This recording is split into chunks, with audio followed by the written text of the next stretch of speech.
Video ini membahas tentang elliptical curve kriptografi yang dibuat untuk memenuhi tugas kelompok pada mata kuliah kriptografi yang diampu oleh Bapak Prajanto Wahyu Adi Eskom Mkom.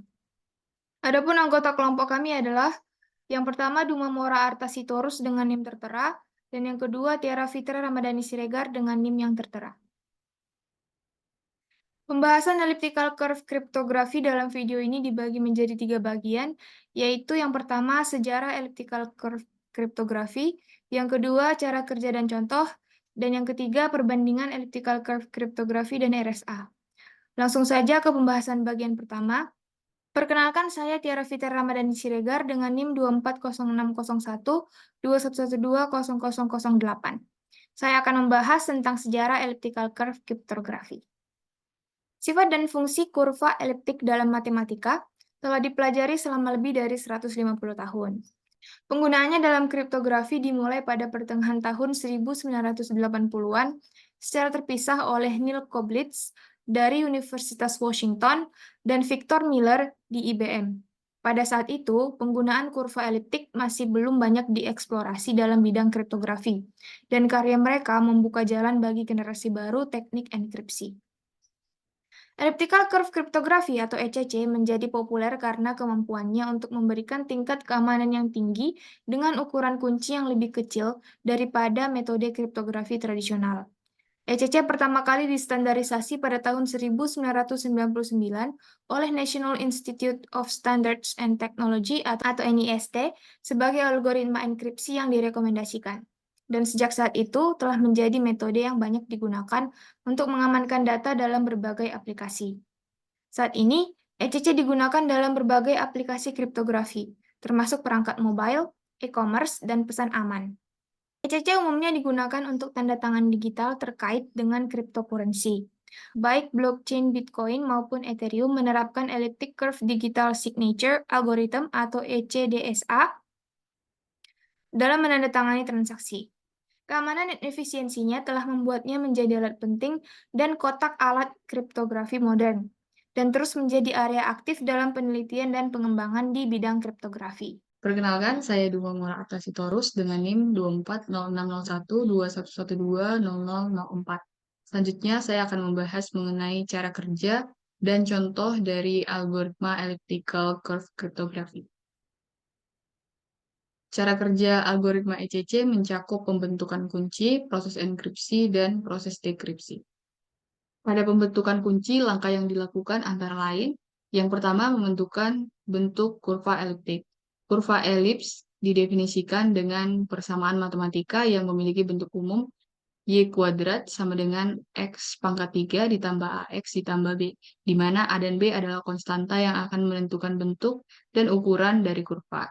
Sedangkan X dan Y adalah koordinat titik pada kurva. Ini dilakukan untuk mengenerate angka acak untuk menentukan kunci privat pada tahap berikutnya. Angka-angka acak ini diperoleh dengan menentukan himpunan penyelesaian dari persamaan kurva yang telah ditentukan dengan menggunakan operasi pada sisi kanan maupun sisi kiri persamaan dan membandingkan nilai keduanya. Angka selanjutnya adalah menentukan kunci privat yang dipilih secara acak. Kunci privat ditentukan dengan mengambil angka acak yang diperoleh dengan menentukan elliptical point atau himpunan penyelesaian dari persamaan kurva. Langkah selanjutnya adalah menentukan titik generator. Perlu diketahui bahwa pemilihan titik generator biasanya dilakukan pada tahap desain dan spesifikasi kurva eliptik yang akan digunakan, dan titik generator biasanya telah ditentukan sebelumnya sebagai bagian dari parameter kurva eliptik yang dipilih. Berikutnya, menentukan kunci publik. Untuk memperoleh kunci publik dapat dilakukan dengan mengalihkan kunci privat dengan sebuah titik tetap yang ditentukan pada tahap sebelumnya. Langkah terakhir yaitu menyimpan kunci. Setelah kunci privat dan publik diperoleh, maka kunci tersebut akan disimpan secara terpisah, di mana kunci privat akan disimpan secara rahasia oleh pemilik kunci, dan kunci publik akan dibagikan kepada pihak lain untuk proses enkripsi. Pada proses enkripsi, langkah yang dilakukan antara lain, yang pertama, memastikan kita sudah memiliki plain text-nya, kemudian menentukan titik enkripsi, yaitu sama dengan kunci publik yang sebelumnya telah ditentukan. Lalu sebelum dienkripsi, pesan terlebih dahulu diubah ke format ASCII dan dibentuk ke bilangan biner. Selanjutnya dilakukan enkripsi dengan melakukan operasi XOR pada apsis titik enkripsi dengan plain text-nya. Terakhir, setelah pesan diperoleh, maka pesan disisipkan header yang berisikan kunci publik yang telah dikonversi ke format karakter ASCII dan dipisahkan dengan tanda pagar. Kemudian untuk proses dekripsi, langkah yang dilakukan antara lain memastikan ciphertext-nya itu sudah diperoleh, kemudian memecahkan ciphertext yang sebenarnya dengan header-nya, lalu mengubah ciphertext ke format ASCII, mengoperasikan header dengan kunci privat untuk memperoleh kunci atau titik dekripsi, melakukan enkripsi dengan melakukan operasi XOR pada apsis titik dekripsi dengan plain text. Dan yang terakhir, pesan asli atau pesan sebelum dienkripsi berhasil diperoleh. Selanjutnya kita akan masuk ke contoh penerapan dari algoritma ECC.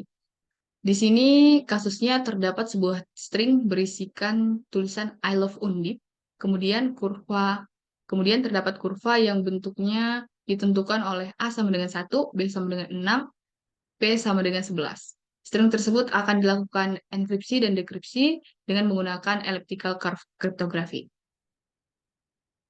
Pertama-tama akan dilakukan pembentukan kurva sesuai dengan nilai-nilai yang telah ditentukan sebelumnya, sehingga persamaan kurva eliptik tersebut menjadi Y kuadrat sama dengan X pangkat 3 ditambah X ditambah 6, kemudian dimodulo dengan P yang tadi telah ditentukan yaitu 11. Selanjutnya dilakukan perhitungan impunan penyelesaian kurva untuk X sama dengan 0 hingga P dikurang 1, yaitu 11 dikurang 1 alias 10. Sehingga dilakukan pencarian nilai persamaan mulai dari X sama dengan 0 hingga X sama dengan 10. Pertama-tama dilakukan perhitungan untuk sisi kanan persamaan terlebih dahulu.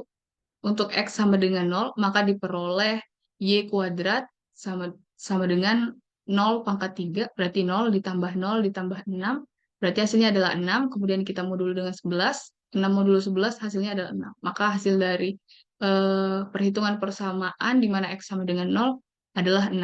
Lanjut untuk X sama dengan 1, maka dimasukkan ke persamaan yang tadi, maka Y kuadrat sama dengan 1 pangkat 3 adalah 1 ditambah 1 ditambah 6 hasilnya adalah 8.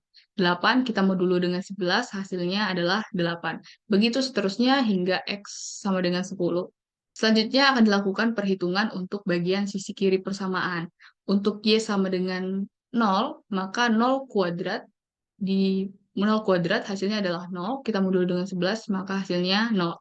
Kemudian untuk Y sama dengan 1, Y kuadrat atau 1 kuadrat hasilnya adalah 1. Kita modulo dengan 11, hasilnya adalah 1.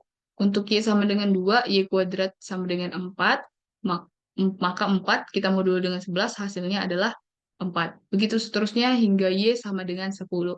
Maka 10 kuadrat sama dengan 100, kita modulo dengan 11, maka hasilnya adalah 1. Setelah hasil perhitungan keduanya diperoleh, maka ditentukan pasangan nilai yang bersesuaian. Untuk X sama dengan 0, nilainya itu adalah 6. Kemudian dicek pada tabel RHS untuk nilai Y. Y sama dengan berapa yang hasilnya itu adalah 6. Pada tabel RHS tidak ada hasil perhitungan yang nilainya 6 untuk Y sama dengan 0 hingga Y sama dengan 10. Maka tidak ada elliptical point untuk X sama dengan 0.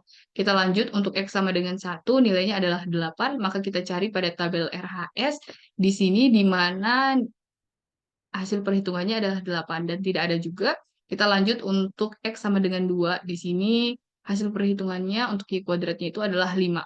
Maka kita cari di tabel RHS yang nilainya adalah 5. Pada tabel RHS terdapat hasil perhitungan bernilai 5 pada Y sama dengan 4 dan Y sama dengan 7. Kemudian pasangan tersebut akan kita daftarkan pada elliptical point, di mana tadi untuk X sama dengan 2 yang hasilnya 5 akan kita pasangkan dengan Y sama dengan 4 yang hasilnya 5 juga. Gitu juga dengan 2 dan 7. Dan begitu langkahnya kita lakukan untuk nilai-nilai X berikutnya. Dari elliptical point yang telah diperoleh ini, kita akan dapat menentukan kunci privatnya. Kunci privat ini akan didapatkan dengan merandom nilai-nilai titik pada elliptical point yang tadi. Untuk contoh ini, misalnya kita akan memilih secara acak di mana kunci privat yang kita gunakan itu adalah K sama dengan 3. Untuk titik awal, kita gunakan titik 7, 9. Berikutnya dilakukan perhitungan kunci publik dengan mengalihkan nilai kunci private dengan titik awalnya tadi. Dengan catatan perkalian dan perhitungan titik kurva ini menggunakan aturan perkalian penjumlahan, penggandaan, dan inverse, sehingga tidak dapat disamakan dengan perkalian matriks biasa. Sehingga perkalian ini nanti akan menghasilkan titik 3,6 sebagai kunci publiknya. Selanjutnya adalah proses enkripsi. Pertama-tama kita akan menentukan titik enkripsinya terlebih dahulu. Titik ini diperoleh dengan mengalihkan kunci private dengan kunci publik, sehingga diperoleh hasilnya 5,2. Dari titik tersebut, kita akan mengambil absisnya, yaitu 5, kemudian akan kita konversi ke format ASCII untuk mendapatkan nilai binernya, yang nanti akan kita operasikan XOR dengan karakter yang ingin kita enkripsi. Nanti pertama-tama setiap karakter yang ada pada plain text akan kita ubah formatnya ke ASCII dan diubah ke bentuk biner untuk dioperasikan XOR dengan titik absis yang tadi telah kita peroleh. Dari hasil enkripsi tersebut, pesan terenkripsi akan dikonkatenasi terlebih dahulu dengan kunci publik yang telah diperoleh sebelumnya, yaitu 3,6. Karakter tersebut dikonversi dan memperoleh simbol seperti yang tampak pada layar, di mana hasil enkripsinya menjadi simbol untuk absis dari kunci publik, diikuti dengan tanda pagar, kemudian simbol untuk ordinat dari kunci publik, diikuti dengan tanda pagar, kemudian L, I, J, S, petik 1, P, K, A, L, U. Selanjutnya, kita akan melakukan proses dekripsi kepada ciphertext yang diperoleh sebelumnya. Pertama-tama, kita akan memisahkan terlebih dahulu header dan pesan terenkripsi yang terdapat pada ciphertext-nya. Header tersebut nanti akan kita ubah ke karakter biasa dan dikalikan dengan kunci private untuk mendapatkan nilai yang akan digunakan untuk operasi XOR pada proses dekripsinya. Maka diperoleh nilai titik dekripsinya itu yaitu 5,2. Kemudian sama dengan yang tadi, kita ambil ordinatnya, kemudian kita ubah ke format ASCII dan dalam bentuk biner untuk siap di XOR-kan dengan ciphertext. Setiap karakter pada ciphertext dikonversi ke bentuk ASCII, lalu diubah ke dalam bentuk biner agar dapat dengan mudah dioperasikan dengan titik absis. Setelah diperoleh hasil XOR-nya, maka hasilnya dikonversi kembali ke dalam bentuk karakter biasa, yang mana tampak bahwa pesan yang tadi telah dienkripsi kembali ke pesan semula, yaitu I love Undip. Maka dapat disimpulkan bahwa pesan terenkripsi telah berhasil dihasilkan pada proses enkripsi setelah proses dekripsi dilakukan dengan sukses. Pesan terenkripsi berhasil dikembalikan ke bentuk semula, yaitu I love Undip. Pembahasan selanjutnya adalah perbandingan ECC dengan RSA. Perkenalkan, saya Tiar Fitri Ramadhani Siregar. Terdapat 4 aspek perbandingan ECC dengan RSA, yaitu yang pertama, ukuran kunci yang diperlukan. ECC membutuhkan ukuran kunci yang lebih kecil daripada RSA untuk memberikan tingkat keamanan yang sama. Sebagai contoh, kunci ECC 256 bit setara dengan kunci RSA 3072 bit. Yang kedua, efisiensi dalam penggunaan sumber daya. ECC membutuhkan lebih sedikit sumber daya komputasi dan baterai daripada RSA, sehingga lebih cocok untuk aplikasi mobile dan perangkat Internet of Things atau IoT dengan sumber daya terbatas. Dan yang ketiga, dasar keamanan. ECC didasarkan pada Elliptic Curve Discrete Logarithm Problem atau ECDLP, sedangkan RSA didasarkan pada Integer Factorization Problem atau IFP. ECDLP diyakini lebih sulit untuk dipecahkan daripada IFP, sehingga ECC mungkin menawarkan tingkat keamanan yang lebih tinggi. Dan yang keempat, dari proses pembangkitan kunci.